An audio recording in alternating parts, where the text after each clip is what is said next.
Un saludo cordial y afectuoso para toda la audiencia y para el Ministerio Verdad Adventista. Agradecemos a Dios por el estudio de la lección número 8 como parte del trimestre del amor y de la justicia de Dios. La lección número 8 está programada para el sábado 22 de febrero y se titula Libre albedrío, amor y providencia divina. Estas cosas les he hablado para que en mí tengan paz. En el mundo tendrán aflicción, pero confíen, yo he vencido al mundo. Juan 16, 33, Reina Valera contemporánea. Se define la providencia como la acción de Dios en el mundo. Sus atributos exclusivos están involucrados en su cuidado amoroso y previsor para con sus criaturas. Dios sostiene y gobierna todo lo creado. Además, Dios posee la presciencia. En 1 de Pedro 1:2 dice, elegidos según la presciencia de Dios Padre en santificación del Espíritu, para obedecer y ser rociados con la sangre de Jesucristo. Gracia y paz os sean multiplicadas. En su omnisciencia, Dios tiene el anticipado conocimiento de los acontecimientos futuros. Y es importante aclarar que la presciencia de Dios no implica predeterminación o predestinación de parte de Dios en todo lo que acontezca en este mundo caído. Si comprendemos la declaración de Hechos capítulo 2, verso 23, donde Pedro afirma que Dios tenía el previo conocimiento de todos los detalles de la muerte vicaria de Cristo en cumplimiento del plan de la salvación, ya que su infinito propósito era que Cristo muriera para salvar a los pecadores, 1 de Timoteo 1:15. Sin embargo, a pesar de que Dios sabía con anticipación todo lo que acontecería, también sabe que algunos aceptarían la salvación provista por su gracia, y a ellos quiso darles el privilegio de llegar a ser sus hijos. Juan 1:12. Y aquí está involucrada la importancia del correcto uso del libre albedrío de parte del ser humano, ya que depende de nosotros aceptar la invitación de la gracia o rechazarla. De la forma en que el ser humano discierne la providencia de Dios deriva la explicación que damos al problema del mal. Y vemos cómo muchos cristianos creen y aún difunden en sus enseñanzas que Dios ejerce su poder de tal manera que determina el pleno desarrollo de los acontecimientos de nuestro mundo y su impacto en los seres humanos. Incluso creen que Dios predestina quién se salvará y quién se perderá. Según este punto de vista, los seres humanos no son libres de elección o de aceptar otra cosa que no sea lo que Dios decreta.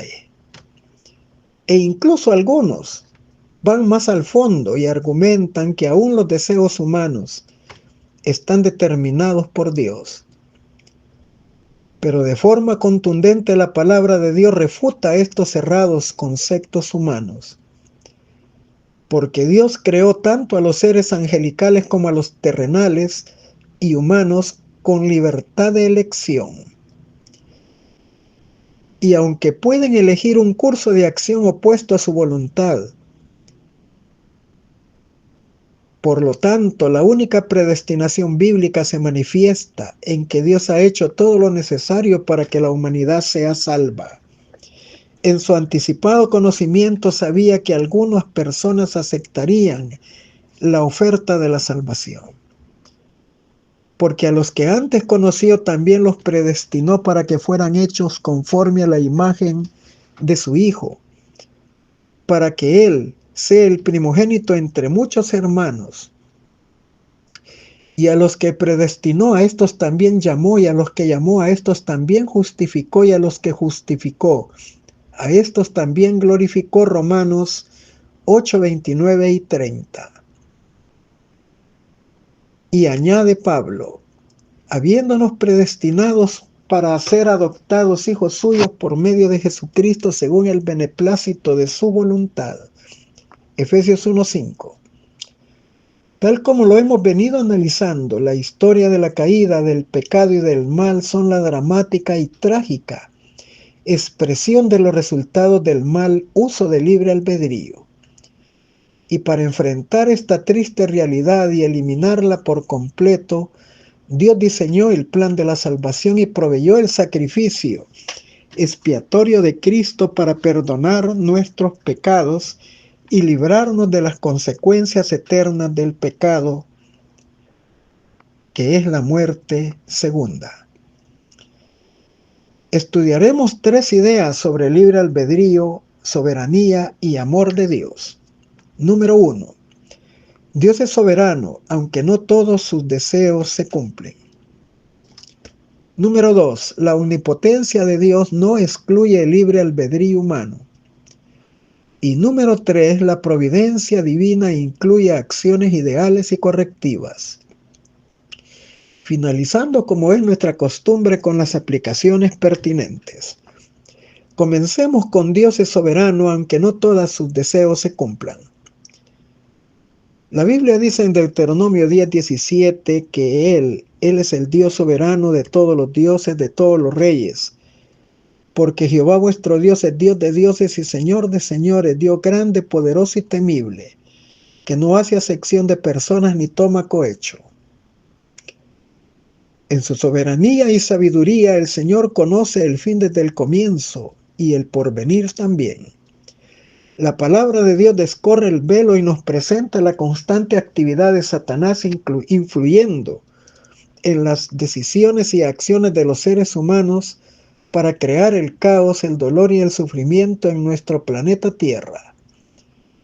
Y en algunas ocasiones entendemos por qué Dios puede permitir que pasemos por situaciones difíciles, aún sin conocer sus propósitos nobles. Y es para prepararnos para enfrentar cosas peores en el futuro. Por lo general, la mayoría de seres humanos responsabilizan a Dios de todo lo que acontece, bueno o malo. Y aún muchos cristianos se preguntan, ¿cómo podría ocurrir algo que Dios no deseara? Sin embargo, veremos que Dios respeta las decisiones libres de los seres humanos y en última instancia somos nosotros los responsables del mal que reina en este mundo caído. Leemos en el Salmo 81 del 11 al 14, pero mi pueblo no oyó mi voz, e Israel no me quiso a mí. Los dejé por tanto a la dureza de su corazón, caminaron en sus propios consejos. Oh, si me hubiese oído mi pueblo, si en mis caminos hubiera andado Israel, en un momento habría yo derribado a sus enemigos y vuelto mi mano contra sus adversarios. Vemos en la experiencia del pueblo de Israel que Dios no ha cambiado su forma de pensar y actuar en relación con el pecado. El Espíritu de Dios no contenderá para siempre con los hombres. Génesis 6, verso 3. Si se persiste en la dureza de corazón y en la rebelión, Dios también nos permite que sigamos nuestros propios caminos y que a la vez suframos los resultados de nuestras propias elecciones. Dios respeta el libre albedrío, pero no fuerza la voluntad. Él advierte las consecuencias de la desobediencia que llevaron a multitudes a la ruina. Isaías 66:4 dice, también yo escogeré para ellos escarnios. Traeré sobre ellos lo que temieron, porque llamé y nadie respondió. Hablé y no oyeron, sino que hicieron lo malo delante de mis ojos, y escogieron lo que me desagrada. También Dios informa de los beneficios y resultados benéficos para quien escoge hacer su voluntad. Porque así dijo Jehová el Señor, el Santo de Israel, en descanso y en reposo seréis salvos, en quietud y en confianza será vuestra fortaleza. Por tanto Jehová esperará para tener piedad de vosotros y por misericordia será exaltado teniendo de vosotros misericordia. porque Jehová es Dios justo y bienaventurados los que confían en él. Isaías capítulo 30, versículo 15 y 18. Vemos también en el Nuevo Testamento, en las palabras de lamento que Jesús dijera sobre Jerusalén unos pocos días antes de su crucifixión y muerte: Jerusalén, Jerusalén, que matas y apedreas a los profetas y a los que te son enviados. ¿Cuántas veces quise juntar a tus hijos como la gallina a sus polluelos debajo de sus alas, y no quisiste? Lucas capítulo 13, verso 34. Sus palabras de lamento indican el dolor de un corazón quebrantado al ver que sus más nobles anhelos en favor de su pueblo elegido no pudieron cumplirse. Ya leímos en el Salmo 81 del 11 al 14 que muchas veces somos los seres humanos quienes acarreamos sobre nosotros mismos lo que nunca Dios deseó que nos aconteciera. Satanás ha hecho de las suyas para distorsionar ante los seres humanos el carácter de Dios, al culpar a Dios de todo el mal que impera en nuestro mundo. Todo esto se le atribuye a Dios, lo que es el producto del carácter de Satanás, quien es el originador del mal y el verdadero responsable de sus consecuencias presentes y futuras. Continuamos con la omnipotencia de Dios, no excluye el libre albedrío humano. La palabra de Dios presenta tanto en el Antiguo como en el Nuevo Testamento la omnipotencia divina. Apocalipsis 11:17 dice: te damos gracias, Señor Dios Todopoderoso, el que eras, el que eres y que has de venir, porque has tomado tu gran poder y has reinado. También dice: oh Señor Jehová, he aquí que tú hiciste el cielo y la tierra con tu gran poder y con tu brazo extendido. Ni hay nada que sea difícil para ti, que haces misericordia a millares y castigas la maldad de los padres en sus hijos después de ellos. Dios grande, poderoso, Jehová de los ejércitos es su nombre, grande en consejo y magnífico en hechos, porque tus ojos están abiertos sobre todos los caminos de los hijos de los hombres, para dar a cada uno según sus caminos y según el fruto de sus obras. Tú hiciste señales y portentos en la tierra de Egipto hasta este día y en Israel, entre los hombres, y te has hecho un nombre como se ve en el día de hoy. Jeremías capítulo 32 del verso 17 al 20. También leemos en el Nuevo Testamento: porque nada hay imposible para Dios. Lucas 1:37. También en los siguientes versículos: Apocalipsis 11, versículo 17, Segunda de Corintios capítulo 6, 18, Apocalipsis 1:8, Apocalipsis 16, 14, 19, 15 y 21, verso 22. En todos ellos los escritores usan el término griego pantocrator, que significa todopoderoso. Dios es quien sostiene el mundo con su poder, y existen numerosos relatos de la Biblia que describen su asombroso poder para liberar a su pueblo, para favorecer misericordiosamente este mundo caído. Y sin embargo vemos que Dios se ha impuesto voluntariamente límites para llevar a cabo el desarrollo de su plan de la salvación. Y veremos que por lo tanto hay cosas que Dios no puede hacer. Comenzamos citando 2 de Timoteo 2:13: si fuésemos infieles, Él permanece fiel, Él no puede negarse a sí mismo. Estos versículos expresan en su contexto, usando el griego apisteo, ser infiel, ser indigno de confianza, que aunque los seres humanos puedan caer y entristecer a Dios y frustrar aún a sus prójimos, los cristianos pueden estar seguros de que Dios siempre es fiel y que nunca abandonará a los que depositan su confianza en Él. Él no puede negarse a sí mismo porque es incompatible con su propia naturaleza y carácter. Dios no puede dejar de cumplir sus promesas ni tampoco sus amenazas. No dejará de castigar a los impíos ni dejará sin recompensa a los justos. Por lo tanto, concluimos de que Dios tiene el poder de hacer cualquier cosa que no implique una contradicción con sus atributos de carácter. Es decir, Dios hará cualquier cosa que sea coherente con su propia naturaleza y carácter. Podemos citar la petición que Jesús hiciera en el huerto del Getsemaní en su agonía mortal. Padre, Padre mío, si es posible, pase de mí esta copa, pero no sea como yo quiero, sino como tú. Mateo 26, 39. Aunque Dios es omnipotente, su respuesta no fue librar a Jesús de la muerte de la cruz, porque no habría otra opción para salvar a la humanidad del pecado y de sus eternas consecuencias. Él tenía que ser fiel a su pacto, cumplir al pie de la letra lo que estableciera con el Hijo en el plan de la salvación.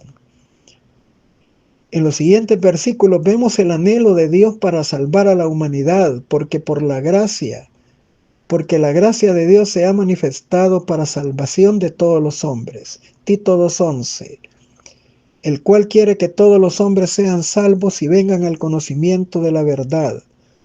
Porque hay un solo Dios y un solo mediador entre Dios y los hombres, Jesucristo hombre, el cual se dio a sí mismo para rescatarnos a todos, de lo cual se dio testimonio a su debido tiempo. 1 Timoteo 2, del 4 al 6. El Señor no retarda su promesa, según algunos la tienen por tardanza, sino que es paciente para con nosotros, no queriendo que ninguno perezca, sino que todos procedan al arrepentimiento. Segunda de Pedro 3:9.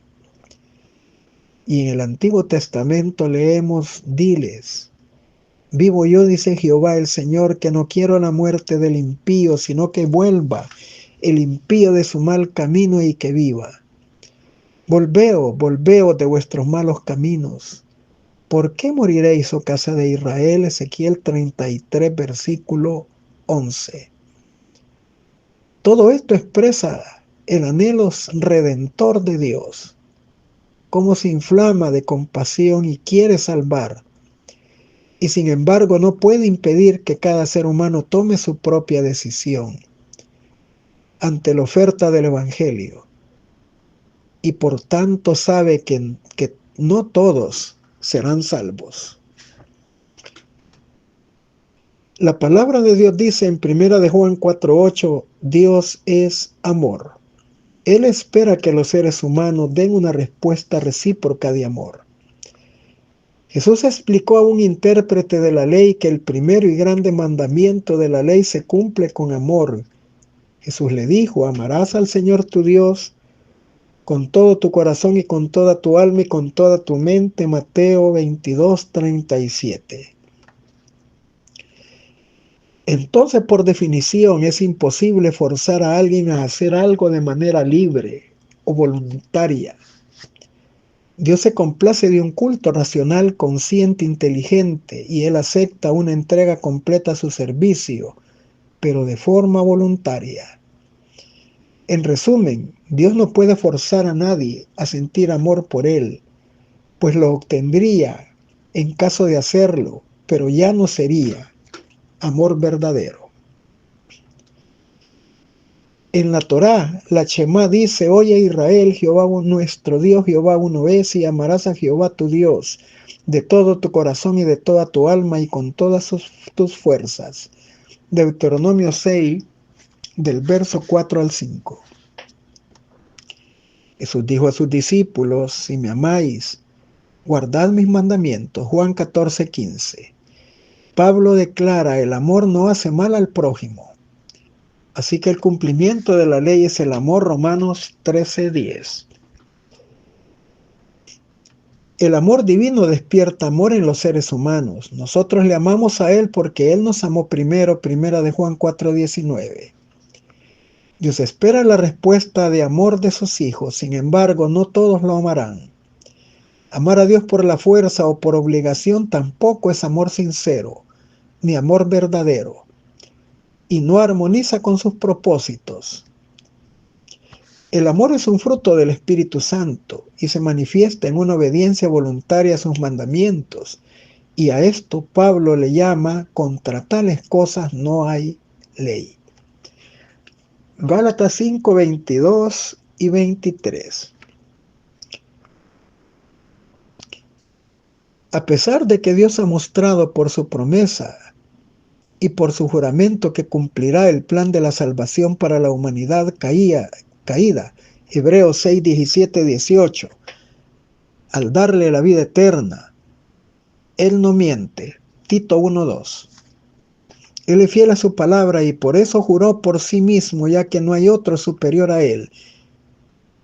Tanto en el Antiguo como en el Nuevo Testamento encontramos que Dios no es hombre para que mienta, Números 23, 19. Sea Dios veraz y todo hombre mentiroso, Romanos 3, 4. Él no cambia, Él es inmutable, mantiene el mismo criterio en respuesta al pecado.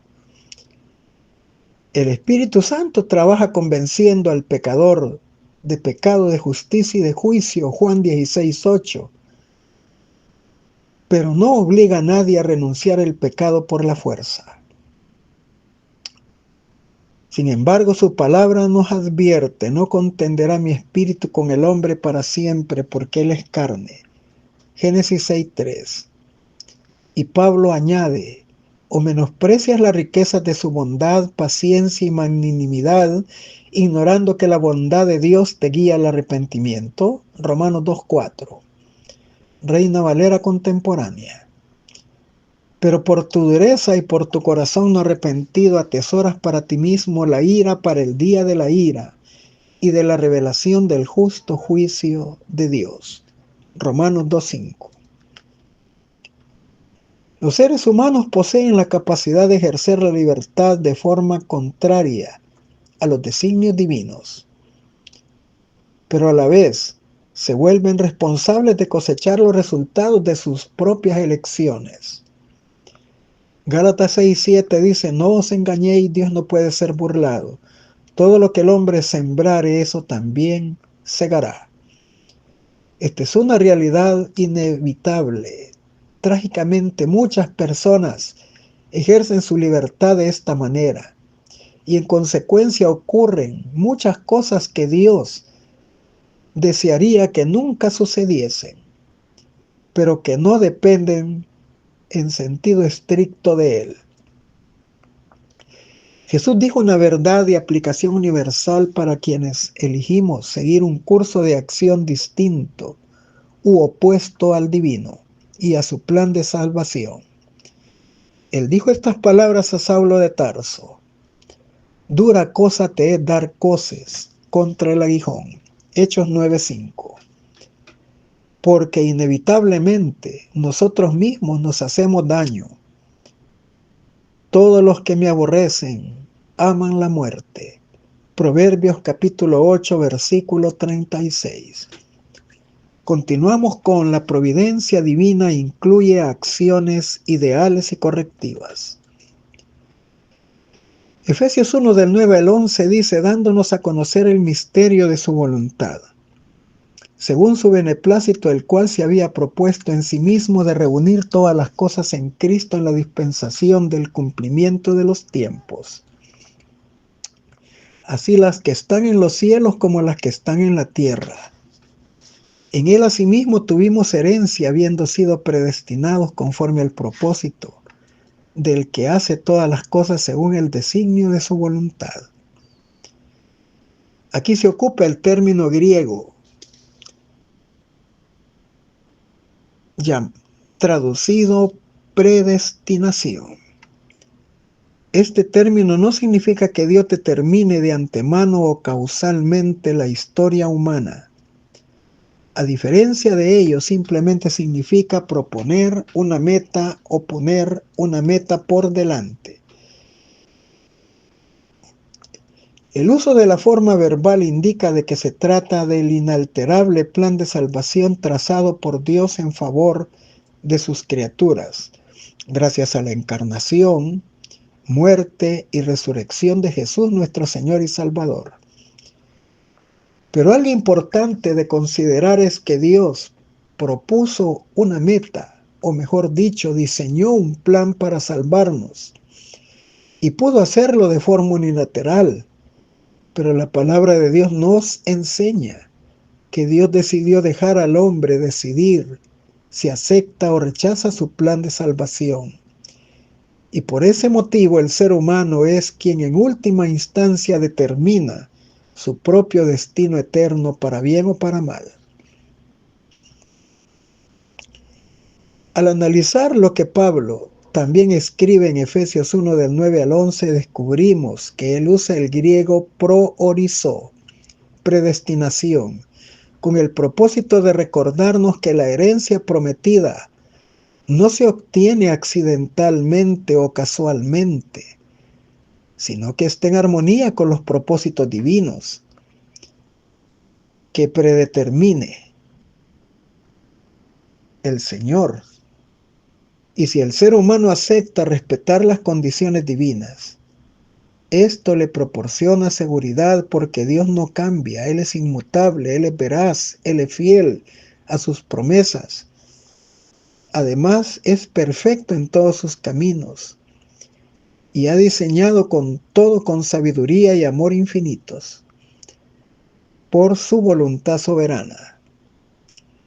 Leemos entonces en Romanos 8, 29, 30, el término traducido predestinado se refiere a lo que Dios planifica para el futuro de la humanidad y lo hace con el anticipado conocimiento de las decisiones libres de los seres humanos.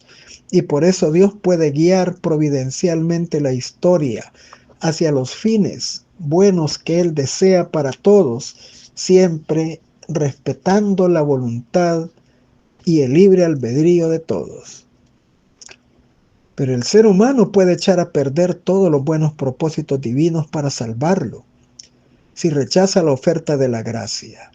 Leemos en Lucas 7, verso 30.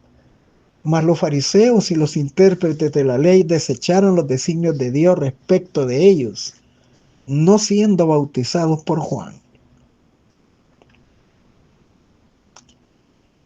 En las palabras de Jesús se nota lo mismo. Jerusalén, Jerusalén, que matas a los profetas y apedreas a los que te son enviados. ¿Cuántas veces quise juntar a tus hijos como la gallina a sus polluelos? Pero no quisiste. Lucas 13:34. El texto de Efesios tiene perfecto sentido si simplemente reconocemos una distinción entre lo que Dios podría llamarse de Él voluntad ideal y lo que se llamaría su voluntad correctiva. La voluntad ideal de Dios es lo que Él preferiría que ocurriera si el ser humano hiciera lo que le recomienda dentro de su plan de salvación. Pero lamentablemente, debido a las decisiones del ser humano que no van en armonía con su plan de salvación, en lugar de abandonarlos, Él hace planes alternativos que redireccionan nuevamente la vida de los creyentes hacia los propósitos originales divinos y los lleva a cabo para contrarrestar el mal y lograr que al final triunfe el bien. En armonía con esto, Pablo escribe: y sabemos que a los que aman a Dios, todas las cosas les ayudan para bien, esto es, a los que conforme a su propósito son llamados. Romanos 8:28. Y a esto llamamos voluntad correctiva o voluntad reparadora de Dios. En 1 de Juan 5, versos 4 y 5 dice: porque todo aquello que es nacido de Dios vence al mundo, y esta es la victoria que vence al mundo, nuestra fe. ¿Y quién es el que vence al mundo sino el que cree que Jesucristo es el Hijo de Dios? En relación a todo lo que hemos venido analizando en este y en estudios anteriores, concluimos que si todo ocurriera según el ideal de la voluntad divina, no habría existido el mal. Solo hubiera dicha, amor y armonía perfecta. El pecado alteró los propósitos originales de Dios por causa de la caída del hombre, pero a pesar de esto, la victoria de Cristo en cumplimiento de su plan de redención garantiza que finalmente la tierra será restaurada y el universo entero volverá a estar en armonía con la voluntad perfecta e ideal de Dios. Sin embargo, mientras llega ese momento especial, Él hace que su voluntad se cumpla, sin interferir en las decisiones libres de sus criaturas, sobre quienes recaerá la responsabilidad de muchas de las cosas que acontecen en este mundo, y finalmente serán responsables de las consecuencias eternas, que vendrán como resultado de sus propias acciones y decisiones libres. Y aunque Dios nunca haya deseado ese destino para ellos. Seguimos concluyendo que la providencia divina no es unidimensional. Dios no controla unilateralmente todo lo que sucede en el mundo caído. Esto implica una visión bidimensional de la providencia divina, ya que algunas de las cosas suceden por causa de los seres humanos y algunas son causadas por Dios. Jesús conocía exactamente esta realidad y nos alienta con sus palabras, que nos aseguran su ayuda en las condiciones extremas de la aflicción que visitará al pueblo de Dios en la tierra antes del cierre del tiempo de la gracia, en Juan 16:33. Estas cosas os he hablado para que en mí tengáis paz. En el mundo tendréis aflicción, pero confiad, yo he vencido al mundo. Nuestra esperanza está en aquel que ha vencido al mundo. No podemos pasar por alto la realidad de que en el gran conflicto entre el bien y el mal está llegando a su fin, y aunque el mal en sí mismo no es necesario para que exista el bien, Dios puede hacer que algo bueno resulte para los que le aman, incluso en los acontecimientos que no son buenos. Y sabemos que a los que aman a Dios todas las cosas ayudan para bien. Esto es, a los que conforme a su propósito son llamados. Romanos 8:28. El fuego de la prueba, 1 de Pedro 4:12, controlado por Dios, no consumirá a sus hijos fieles. Job dijo estas palabras proféticas: mas él conoce mi camino, me probará y saldré como oro. Mis pies han seguido sus pisadas, guardé su camino y no me aparté. Del mandamiento de sus labios nunca me aparté. Guardé su palabra de su boca más que mi comida.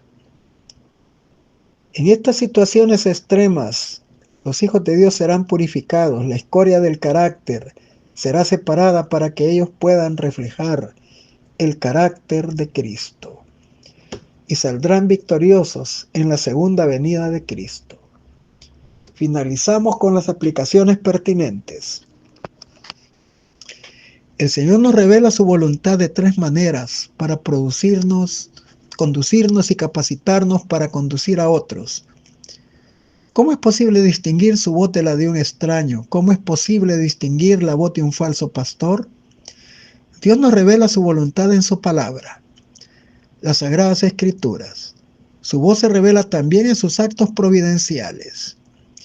Y la reconoceremos si no nos separamos nuestras almas de Él, siguiendo nuestros propios caminos o actuando conforme a nuestra propia voluntad y siguiendo los dictados de un corazón no santificado, hasta el punto que nuestros sentidos sean confundidos, de tal manera que las cosas eternas no se disciernan, y la voz de Satanás esté tan disimulada que se le acepte como la voz de Dios.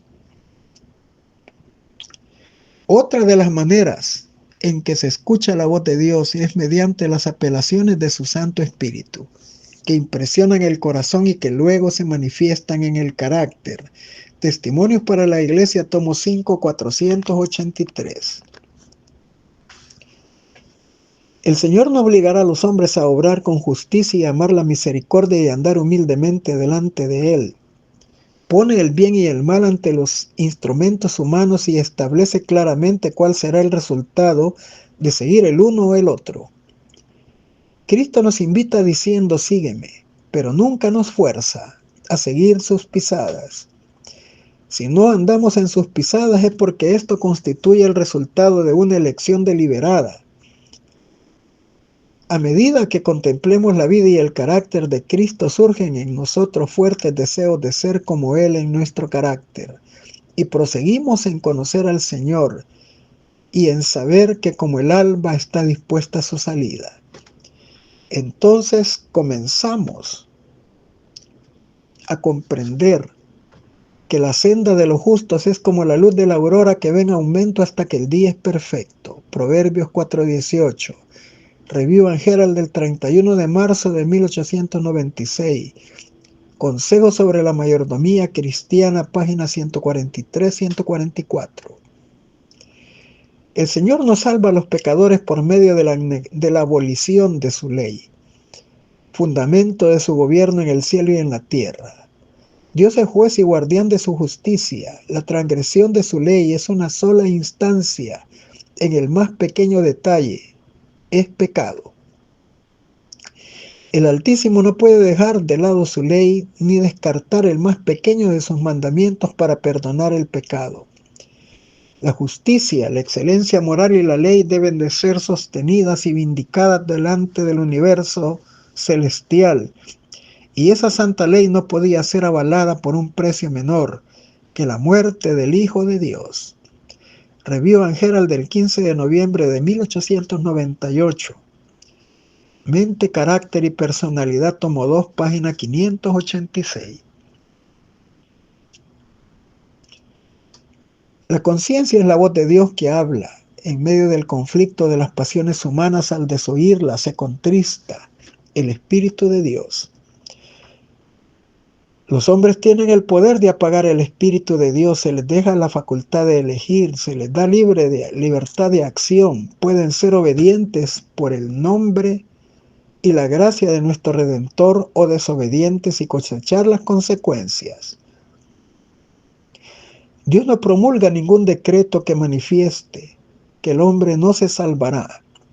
No arroja ante los ojos tinieblas que éstos no puedan penetrar. Pero el hombre resiste primero la acción del Espíritu de Dios y una vez que la ha resistido es más fácil la segunda.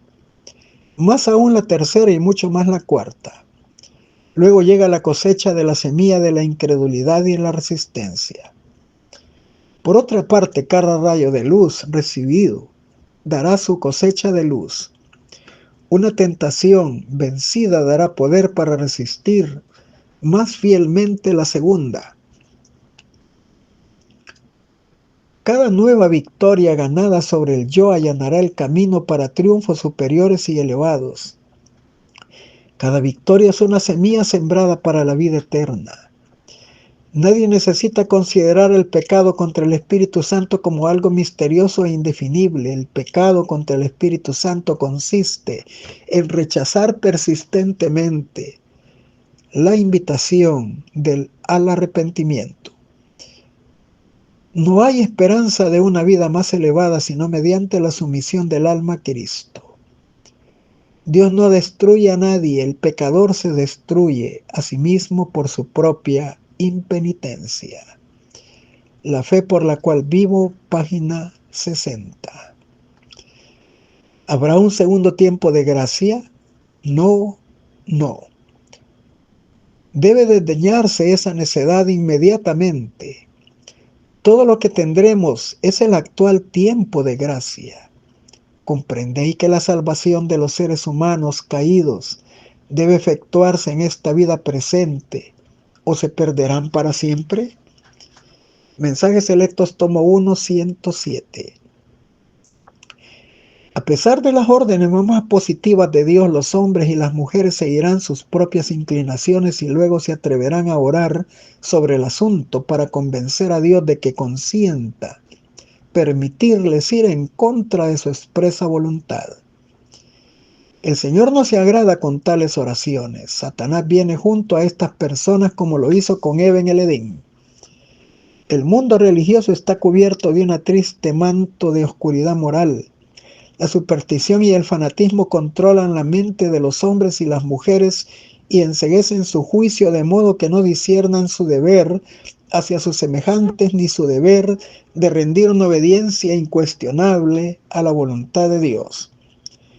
Pero con Dios no se juega. Él permitirá que esas personas sigan los deseos de su propio corazón. Mi pueblo no oyó mi voz.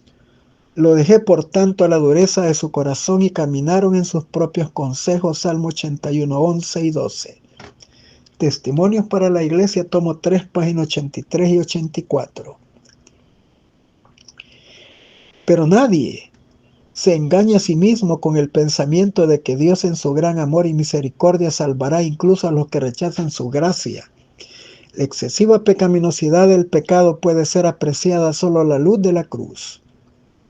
Cuando los hombres insisten en que Dios es demasiado bueno para desechar a los pecadores, miren al Calvario.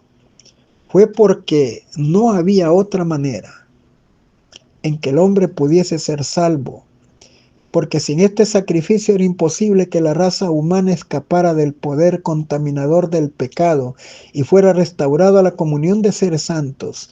Imposible que los hombres llegaran otra vez a ser partícipes de la vida espiritual. Fue por esto que Cristo tomó sobre sí la culpabilidad del desobediente y sufrió en lugar del pecador. El amor, los sufrimientos y la muerte del Hijo de Dios testifican de la terrible enormidad del pecado y prueba de que no hay modo de escapar de su poder ni esperanza de una vida más elevada, si no es mediante la sumisión del alma a Cristo. El camino a Cristo, página 30. La parábola de los labradores infieles muestra claramente que los judíos persistieron en sus deseos ambiciosos hasta que el amor y el temor de Dios se apartaron de ellos. Nadie debe de entender toda escritura que Dios cegó arbitrariamente los ojos y endureció los corazones de los judíos. Fue obra de Cristo ablandar el corazón endurecido, pero si los hombres se resistieron a la obra de Cristo, el resultado seguro fue que sus corazones se endurecerían. Cristo citó una profecía que más de 1000 años antes había predicho, lo que la presencia de Dios sabía que sucedería. Las profecías no configuran el carácter de los hombres que las cumplan. Los hombres actúan según el libre albedrío, ya sea de acuerdo con un carácter sometido al influjo divino o con un carácter sometido al severo dominio de Satanás. Review en Herald del 13 de noviembre de 1900, párrafo 9 al 13.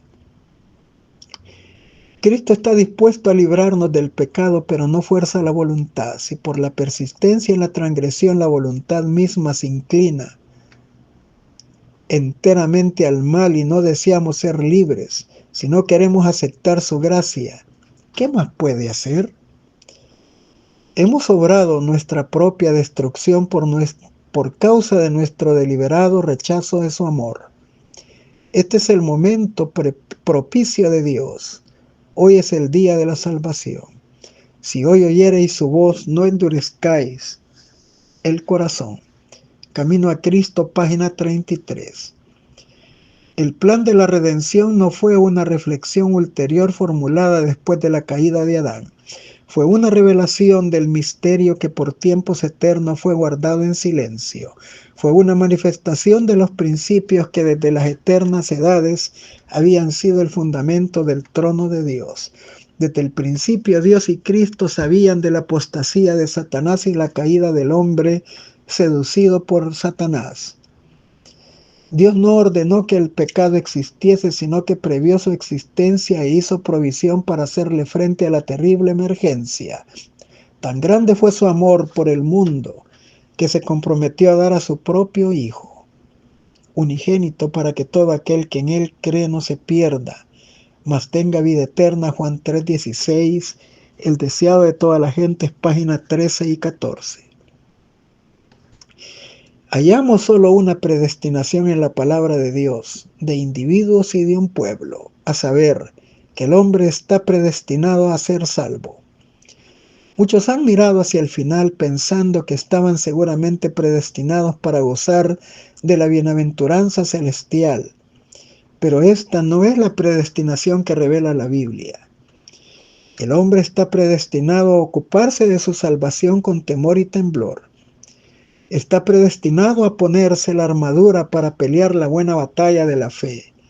Está predestinado a usar los medios que Dios ha puesto a su alcance a fin de combatir contra toda mala concupiscencia, mientras Satanás está jugando el juego de la vida por su alma. Está predestinado a velar y orar para escudriñar las Escrituras y evitar caer en la tentación. Está predestinado para tener fe constantemente.